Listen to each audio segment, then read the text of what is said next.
नमस्कार, आप देख रहे हैं दिवाली स्पेशल प्रॉपर्टी प्लस। हालांकि दिवाली बीत चुकी है लेकिन अभी भी मूड और माहौल पूरी तरह से दिवाली वाला है। जो रियल एस्टेट मार्केट है वो कुछ अलग ही रूप दिखा रहा है, एक अलग ही तस्वीर पेश कर रहा है। क्योंकि पिछले अगर हम 2-3 क्वार्टर्स में देखें तो रियल एस्टेट में बहुत ही शानदार बिक्री देखने को मिली है और इस फेस्टिव सीजन काफी उम्मीदें हैं। डेवलपर्स को भी उम्मीदें हैं, होम बायर्स को भी उम्मीदें हैं कि इस बार उनका जो डील होगी, उनका जो घर होगा बहुत अच्छा मिलेगा। इन्वेस्टमेंट के लिहाज से भी लोग पॉजिटिव मूड में हैं। अगर हम देखें कैट का जो अनुमान है, यानी confederation of all India traders का, कि देश में इस त्योहारी सीजन करीब 3.5 लाख करोड़ की त्योहार में बिक्री होनी है। जाहिर तौर पर रियल एस्टेट इसमें नहीं है, लेकिन हम पिछले आंकड़े अगर हम देखें तो मुंबई की बात करें, हैदराबाद की बात करें, तो जो बिक्री हुई है, जो घरों की जो रजिस्ट्रेशन के आंकड़े देखने को मिले हैं, वो साफ दर्शाते हैं कि रियल एस्टेट में इस वक्त बूम है। और चारों तरफ यानी जो टॉप 7-8 शहर हैं वहां पर रियल एस्टेट में घरों की बिक्री शानदार है। निवेश के लिहाज से रियल एस्टेट को बहुत ही पॉजिटिव मूड में लोग देख रहे हैं। तो जाहिर तौर पर इस शो में भी हम रियल एस्टेट के जो वर्टिकल्स हैं उन पर बात करेंगे, त्यौहार में कैसे बिक्री हो रही है उस पर बात करेंगे। तो इन सारी चीजों पर फोकस करेंगे। अगर आप निवेश करना चाहते हैं तो क्या बेस्ट वर्टिकल आपके लिए हो सकता है, इस पर भी बात करेंगे। हमारे साथ 3 खास मेहमान हैं। हमारे साथ हैं अरविंद नंदन जी, एमडी सेविल्स इंडिया। हमारे साथ हैं Bhavesh Shah, joint managing director today global. और हमारे साथ हैं आशीष कुकरेजा, फाउंडर होम्सफाई। तो सर, बहुत स्वागत है आपका जी बिजनेस पर। अरविंद सर, आपके पास आएंगे और आपसे समझना चाहेंगे कि इस दिवाली हमने देखा कि पिछली दिवाली के मुकाबले काफी अच्छा लोगों का रुझान है, डेवलपर्स भी काफी बुलिश थे।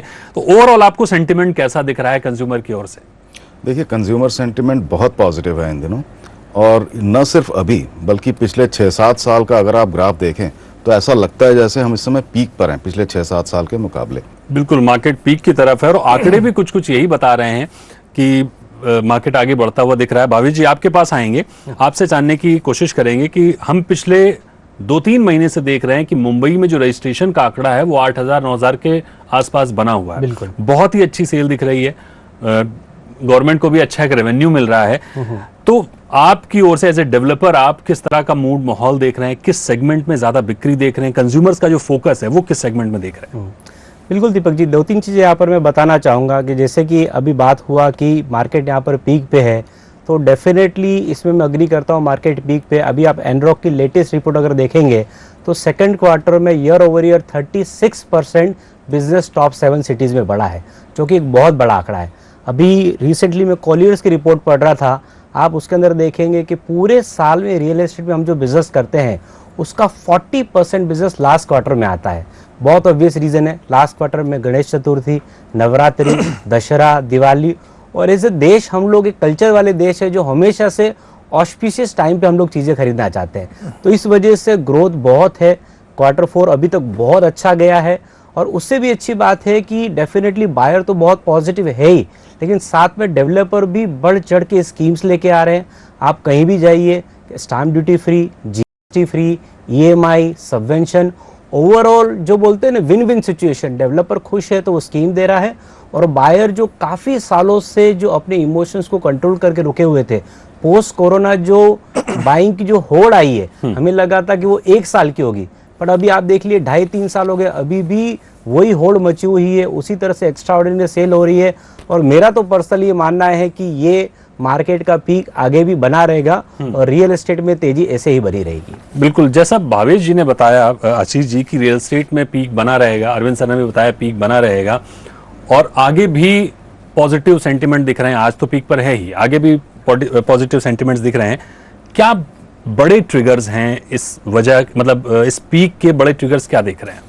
देखिए, सफ़र तो बहुत पहले शुरू हो गया था मार्केट के लिए। जो कोविड से पहले बहुत सारे इवेंट थे, शायद प्लान नहीं हुए, लेकिन इस बाज़ार के लिए, इस सेक्टर के लिए वो बहुत उम्दा इवेंट रहे। चाहे वो डीमोनेटाइजेशन था, रेरा था, या फिर NBFC क्राइसिस था। सब चीज़ें एक एक करके जुड़ती गई, और फिर कोविड ने जो बची कुछ जो कसर थी, जो एक घर की नीड थी, उसे आगे बढ़ाया। और अब मैं एक आंकड़ा अगर और बताऊं पीक के हिसाब से दीपक जी, की ये कंपैरिजन बहुत ब्रोकन रिकॉर्ड कंपैरिजन बोलते हैं, लेकिन अब करने का बहुत मन करता है, मैं पहले करता नहीं था। चाइना का सबसे खराब साल, कितने घर बेचता है चाइना? 1 करोड़ घर बेचता है। सबसे खराब साल। ओके। हमारा सबसे अच्छा साल यही वाला साल शायद 6-7 लाख घर बेचे होंगे हमने। तो आप समझिए कि शायद ये पीक नहीं है। बिल्कुल, ये बड़ी अहम बात कही। भावेश जी, आपसे मेरा सवाल ये होगा कि लग्जरी हाउसिंग बढ़ने की वजह ये भी रही है कि जो HNIs हैं उनका फोकस रियल एस्टेट में इसलिए भी बढ़ा है क्योंकि जो लग्जरी सेगमेंट था या अल्ट्रा लग्जरी सेगमेंट था उसके भाव भी गिरे हैं, अच्छी डील्स मिल रही है, जाहिर तौर पर उसमें फोकस बढ़ेगा। लेकिन अफोर्डेबल हाउसिंग जिस पर सरकार का भी फोकस था, जिस पर सरकार की सब्सिडी भी थी, बहुत सारी सुविधाएं सरकार दे रही थी, वो बहुत अच्छा करता हुआ नहीं दिखा है। तो क्या डेवलपर अब मार्जिन के लिहाज से लग्जरी की तरफ वापस फिर से भागने लगे हैं जैसा हमने 2005-7 में देखा था? पिछले कुछ समय में डेफिनेटली लग्जरी सेगमेंट बहुत बिका है।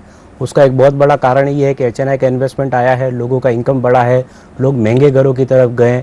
बट फिर भी भारत जिस तरह का देश है और जिस तरह से एक आम आदमी की आबादी है, ये देश हमेशा से अफोर्डेबल घरों के लिए ही देश रहेगा। फॉर एग्जांपल आज भी जैसे मैं नवी मुंबई को रिप्रेजेंट करता हूँ, मैं नवी मुंबई की बात बता सकता हूँ। आज भी जो सबसे बड़ा बायर सेगमेंट है वो सेगमेंट है जहाँ पर 40 लाख से 1 करोड़ के घर बिकते हैं। डेफिनेटली जो उम्मीद की थी जिस तेज़ी से अफोर्डेबल सेगमेंट बढ़ेगा उस तेज़ी से नहीं बढ़ा है, पर उसके लिए भी काम किए जा रहे हैं। डेवलपर लॉबी ने भी एक्सेप्ट किया है कि उन्हें प्राइस में भी जहां पर रिक्वायरमेंटों का करेक्शन करना पड़ेगा, ऑफर्स लेके आने पड़ेंगे और ऐसी जगह डेवलप करनी पड़ेगी जहां पर कनेक्टिविटी अच्छी है। अफोर्डेबल के नाम पे आप आदमी को शहर से बहुत दूर नहीं ले जा सकते। नवी मुंबई के सेंटर से अगर आप 20 किलोमीटर घर बेचेंगे और कहेंगे अफोर्डेबल है 30 लाख में, that is not really affordable home. तो अफोर्डेबल की सही परिभाषा तब होगी जब आप शहर के नज़दीक घर लेके आएंगे और 40 लाख से 1 करोड़ के घर बेचेंगे, तब सही मायनों में अफोर्डेबल अच्छा चलेगा। जो नवी मुंबई में हम तो पिछले 5 सालों से देख रहे हैं कि जो मेजर बिजनेस सारे डेवलपर, नवी मुंबई में शायद 300 डेवलपर होंगे, जो मैक्सिमम बिजनेस हो रहा है वो अफोर्डेबल में हो रहा है। जिसके एक सिंपल कारण मैं आपको बताता हूँ। नवी मुंबई एक ऐसी जगह है जहाँ पे अप्रॉक्सीमेटली 15 लाख का पॉपुलेशन है और एवरेज एज जो है वो 30 से 35 साल है। अब जो 30 से 35 साल का जो युवा आदमी है उसकी इनकम आप देखेंगे तो 1.5 से 2 लाख की है। यानी कि वो सारे खर्चे निकालने के बाद उसके पास इतनी ही इनकम बचती है कि वो 60 से 70 हज़ार का EMI भर सकता है।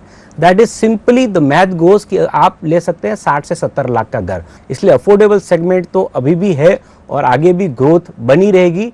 कुछ चेंजेस आएंगे लेकिन सर ये अफोर्डेबल की जो परिभाषा है ना वो भी बड़ी विचित्र है। सरकार की परिभाषा है 45 लाख रुपए की। डेवलपर कहते हैं कि इस परिभाषा को पूरी तरह से बदला जाए, उसको 1000 स्क्वायर फीट के अंदर लेकर आया जाए। मुंबई में 1 करोड़ के घर को आप अफोर्डेबल कहते हैं। 40 लाख का घर भी अफोर्डेबल है छोटे शहर में, लेकिन 1 करोड़ का घर अफोर्डेबल है मुंबई में। इसके नुकसान भी हैं। तो खैर इस परिभाषा पे तो काम चल ही रहा है, डेवलपर भी सरकार से अप्रोच कर रहे हैं कि बेहतर होगा। भावेश जी, हर बार कंज्यूमर्स का एक सबसे अहम सवाल ये होता है कि रियल एस्टेट में भाव कम होंगे कि नहीं होंगे। पिछले समय में हमने देखा कि कोविड में काफी भाव नीचे आए थे, उसके बाद उसी तरह से ऊपर चढ़ते हुए भी दिखे। आज जो माहौल है, तो आज की डेट में अगर एक कंज्यूमर की नजर से मैं आपसे पूछना चाहूं कि भाव बढ़ेंगे, स्थिर रहेंगे या कम होंगे, तो क्या आपका जवाब होगा? देखो, एक बात तो मैं हमेशा सोचता हूँ वो क्लियरली कहना चाहूँगा कि अभी इस पॉइंट पर इट इज़ वेरी डिफिकल्ट कि भाव कम होंगे। उसका एक बहुत बड़ा रीज़न है कि जो लैंड के जो प्राइजेज हैं, आप किसी भी एरिया में देखिए, जैसे हम लोग मुंबई में भी हैं, हम लोग अहमदाबाद में भी काम करते हैं, उदयपुर में भी काम करते हैं, पिछले कई सालों से लगातार लैंड की प्राइस बढ़ी है। तो लैंड की जब प्राइस बढ़ती है तो आपका इनपुट प्राइस बढ़ रहा है, तो वहाँ से आपको सेलिंग प्राइस नीचे लाना बहुत मुश्किल हो जाता है। अच्छी बात यह है कि लैंड की प्राइस बढ़ने के बावजूद भी जो सेल प्राइस है वो बहुत ज़्यादा नहीं बढ़ा है। उसका एक रीज़न क्या है कि डेवलपर ने भी समझदारी दिखाई है और ज़्यादातर डेवलपर ने इकोनॉमीज ऑफ स्केल पे खेला है। यानी कि हो सकता है कि मैं 200-300 रुपये का अपना मार्जिन कम कर दूं या 500 रुपये का मार्जिन कम कर दूं और 500 फ्लैट की बजाय 1000 फ्लैट बनाऊं। तो उसकी वजह से क्या हुआ है कि लास्ट 2-3 सालों में कहीं ना कहीं प्राइस की स्टेबिलिटी दिखी है, जो कस्टमर के लिए बहुत अच्छा न्यूज़ है। पहले हमेशा बोलते थे ना, हमेशा कस्टमर को लगता था मैं चूक गया, मैंने मिस किया। जब भी आप रियल एस्टेट खरीदने जाओगे आपको एक ही फीलिंग आती थी कि शायद पिछले साल खरीद लिया होता। अब वो नहीं है। पिछले 2-3 सालों में हमने देखा है एक क्वालिटी के डेवलपर बहुत बढ़ गए। दूसरा, नई जनरेशन आने की वजह से ये जो फाइनेंस की समझ है कि इकोनॉमीज ऑफ स्केल गेम में खेलो, न कि एक ही प्रोजेक्ट में कमा लो, वो बड़ी है। प्लस साथ में जो प्राइसिंग में छोटा मोटा कभी इधर उधर हुआ है तो वापस करेक्शन हो गया है, तो उसका फायदा कंज्यूमर को मिला है और एक स्टेबिलिटी उन्हें देखने मिली है। बट यहाँ से दीपक जी, प्राइसेस कम होना is not the right thing to expect. मैं नहीं कहता कि बहुत ज़्यादा बढ़ जाएगी, but I think we are at a time where this is that, वो बोलते हैं now or never, ठीक। this is the time, make your move and buy your flats now.